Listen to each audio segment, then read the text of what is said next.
Inferior District Trial Court Judge Paula Xinis summarily ordered, in an evening order to the White House, Friday evening, April 4th, ordered the White House that they were to secure the return of MS-13 terrorist Kilmar Armando Abrega Garcia from the El Salvador prison resort of Sicat. And the White House said, what? I think this is an overreach of your authority. In particular, unelected black-robed Inferior District Trial Court Judge Paula Xinis ordered the administration to facilitate and effectuate the return of MS-13 terrorist Kilmar Armando Abrega Garcia by midnight on Monday.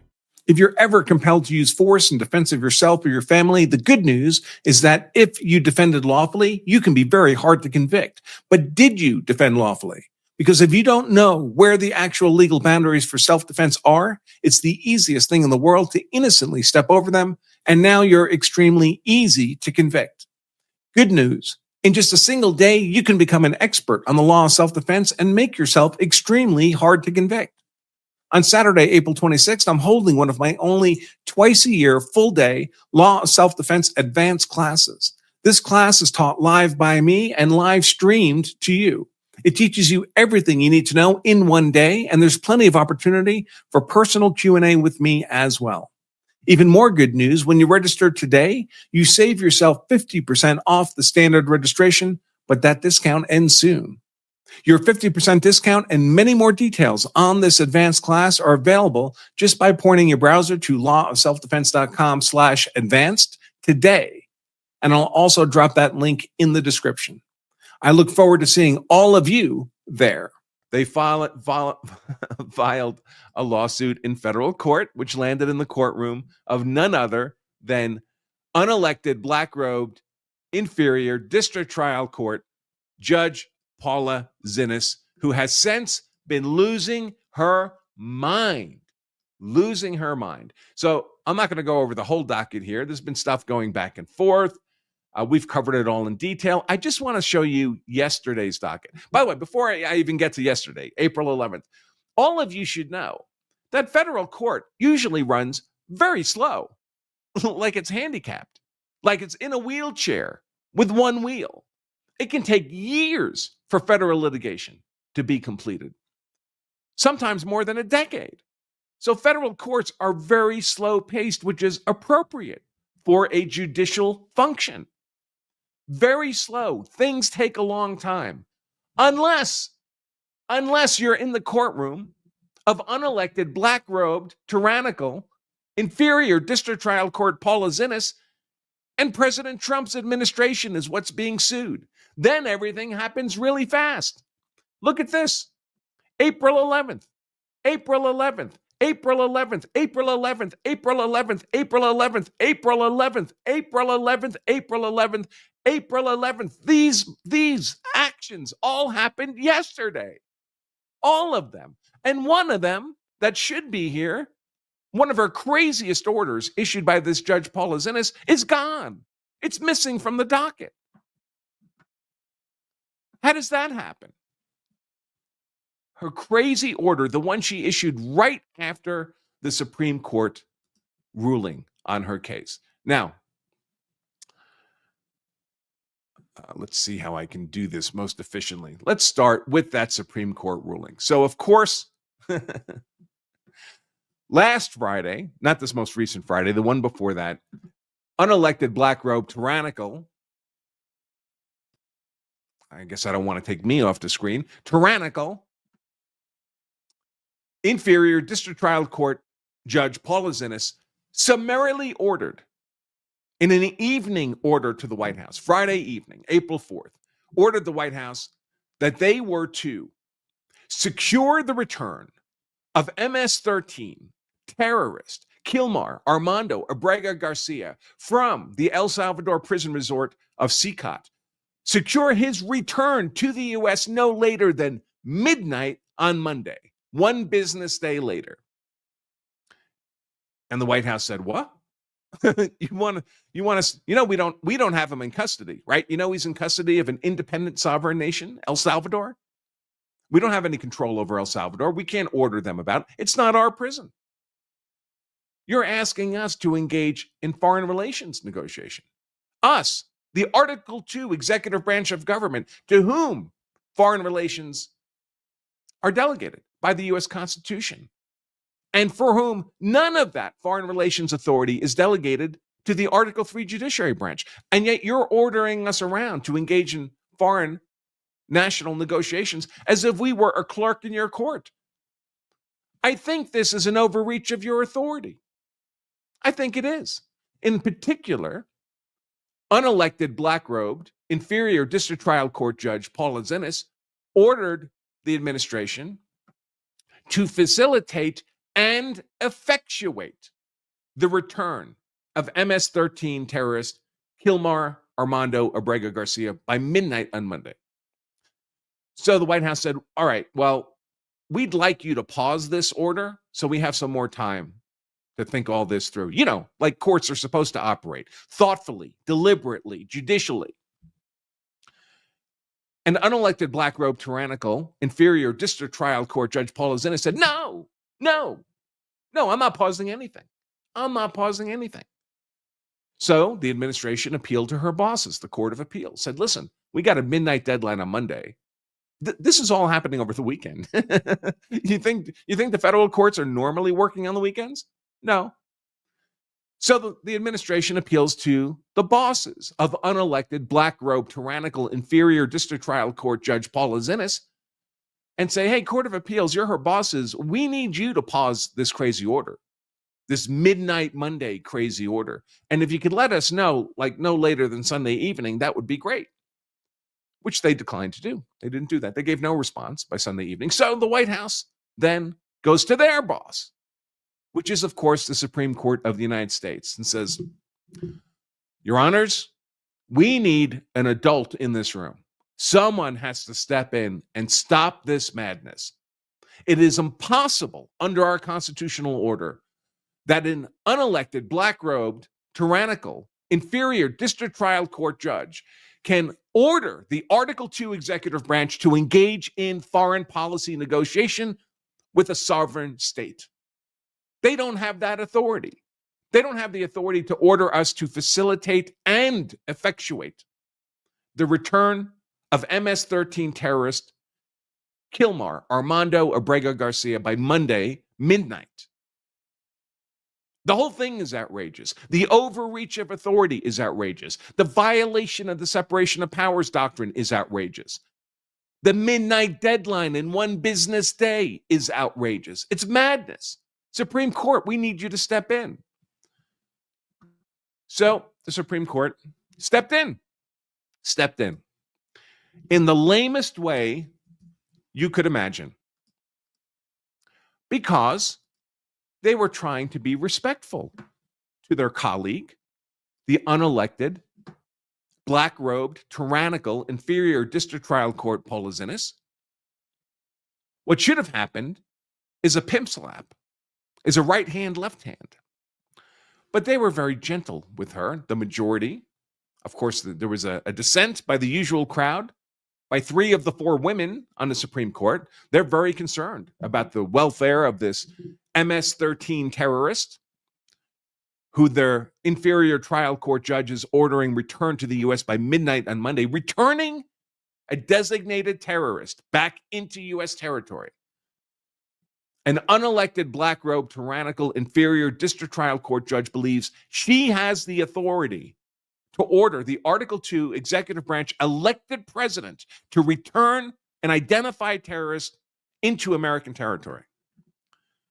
So the Supreme Court writes all this up. Whoops, that's not what I wanted to do. See if I can make this even a little bigger. Here we go. Notes that on March 15th, the U.S. removed, I'm going to annotate here, truth, removed MS-13 terrorist Kilmar Armando Abrega Garcia from the U.S. to the El Salvador prison resort of Sicat. The United States acknowledges that Abrego Garcia was subject to a withholding order forbidding his removal to El Salvador, and that the removal to El Salvador was therefore illegal. By the way, this is the Supreme Court recharacterizing what the government says, what the executive branch says. The executive branch does not say his removal to El Salvador was illegal, because it was not illegal. What Abrego Garcia had 6 years ago, when he got his final order of deportation from the United States 6 years ago, but was still here to be arrested in March of 2025. What he got when he was merely an illegal criminal migrant unlawfully in the U.S. and subject to a final order of deportation was a favor. He got the favor of not being deported to El Salvador. This MS-13 gang member, adjudicated a gang member by the immigration court, by the immigration appeals court, said there's a gang in El Salvador that's mean to me. So if you could not send me there, that would be great. And the U.S. government said, all right, we do this sometimes for our traditional illegal criminal migrants subject to a final order of deportation. We'll agree to not send you to El Salvador. Any other country in the world we can send you to, as Abrego Garcia concedes. Yeah, you can send me anywhere. I would just ask that you not send me to El Salvador. And the government said, okay, we won't do that. And then Abrego Garcia graduated. Congratulations. He graduated from being merely a traditional illegal criminal migrant subject to a final order of deportation to a full-blown MS-13 terrorist, designated as engaged in terrorist activities in the United States. And as a terrorist, guess what happens with this favor of asking that you not be deported to a particular nation? You lose it. Designated terrorists are not eligible for this favor of withholding of deportation to a particular country. When was he deported to El Salvador? When he was eligible for the favor of not going to El Salvador, or after he was designated a terrorist and no longer eligible for the favor of not being deported to El Salvador? He was deported to the El Salvador prison resort, CCOT for terrorists, after being designated a terrorist. So his removal to El Salvador is completely lawful, and the United States has never even suggested it was illegal. The worst they've said is it was an administrative error. In fact, it is legal. And for SCOTUS to falsely characterize the White House position as conceding that they committed a crime, or at least an illegality, in deporting Abrego Garcia to CCOT, is at worst a statement made out of ignorance, at best a statement made out of ignorance, and at worst something much else. Something much worse. Misinformation, disinformation. It's just not true. In fact, they cite what the United States actually says. The United States represents the removal to El Salvador was the result of an administrative error, not that it was illegal. He's been found to be a terrorist many times, multiple times, adjudicated to be a terrorist with notice and hearing. He was in those hearings. Evidence was presented against him. He was given the opportunity with legal counsel to contest that designation as a member of MS-13. And after hearing all that evidence, the court said, I'm adjudicating you a member of MS-13. He had due process. Now, remember, this unelected, black-robed, tyrannical, inferior district trial court judge, Paula Xinis, ordered the White House to not merely, see if I have it here. I'm sure I do. I'm going to pull it up right now. Oh my God, there's so many entries in this docket. Where is that order?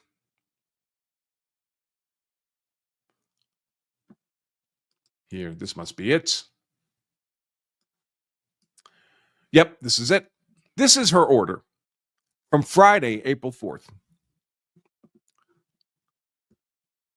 Item 2 here.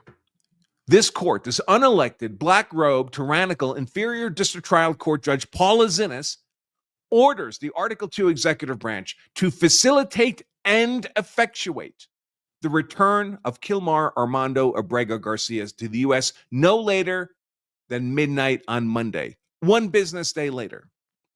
By the way, this order was issued in the evening after the close of business on Friday. And that phrasing, facilitate and effectuate, is very relevant here. So it's important we understand what it means. ICE does have a policy, not a law, not a mandate, a policy that if an illegal migrant has been deported and then has further court proceedings in the U.S., that ICE may, and often does, facilitate the return of that illegal migrant into the U.S. so they can participate in their court proceedings. Seems reasonable enough, but facilitate doesn't mean actively secure the person and return them to the U.S. That's on them. They have to get back. All facilitate means is that if they show up at a port of entry where normally they would not be allowed to enter the U.S. because they've been deported, they're inadmissible to the U.S. normally. But ICE has a policy where they say, all right, listen, if it turns out you have further court proceedings after you've been deported, we will facilitate your entry into the U.S. And all that means is we will remove obstructions on our end that would prevent you from getting into court. If you would not be allowed to board a commercial flight into the U.S. because you've been deported and you're inadmissible, we will issue you a travel document explaining to people that we're allowing you back in regardless. If you need to be paroled within the borders of the U.S. and not held in a detention center while you're awaiting your court hearings, we'll facilitate that. We'll allow you to have parole when normally we would not because you've already been deported and are inadmissible. That's facilitating. Just removing obstructions on our end that would prevent you from being in your court hearings. Effectuate is something completely different. Effectuate means that the U.S. government has to go secure you wherever you are and affirmatively bring you back to the U.S. There's no policy that says that. There's no statute that says that. There is, in the entire history of the United States, there is no prior precedent that says that. No court has ever ordered that. That the U.S. government can be ordered, can have the obligation issued by an inferior, black-robed, unelected, tyrannical federal court judge to effectuate the return of an illegal migrant, much less an MS-13 terrorist. Never been done. So facilitate, fine. ICE does that. They have a policy for that. It's relatively routine. All it means is removing barriers on our end. Effectuate? We have to make this return happen? No. No, judge, that's outside your authority. These federal judges imagine that they have infinite authority, infinite in subject matter, infinite in geographic scope, infinite in time. They do not. The federal district courts are courts of limited jurisdiction, general jurisdiction, but limited by subject matter.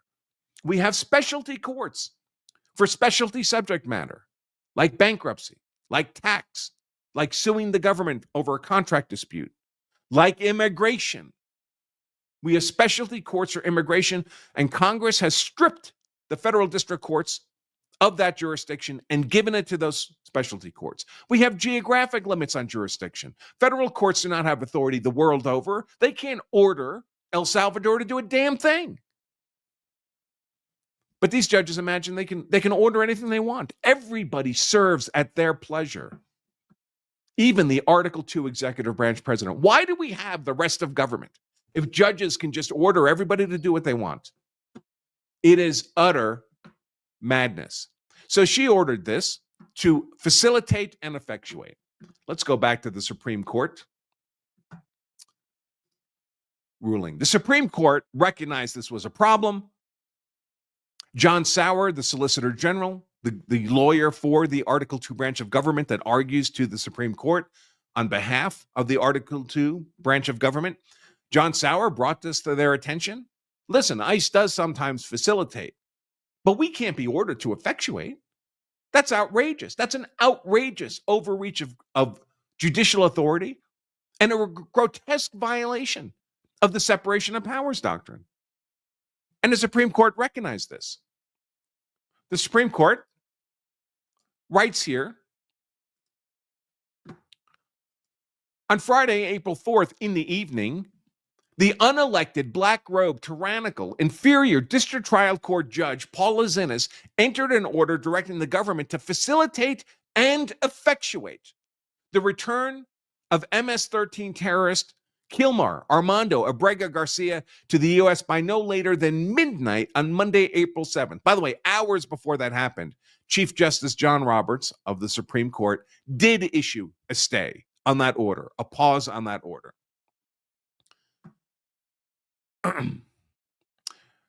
Oh, they say that right here. The Chief Justice entered an administrative stay and referred the application to the entirety of the Supreme Court, and we're hearing their answer now.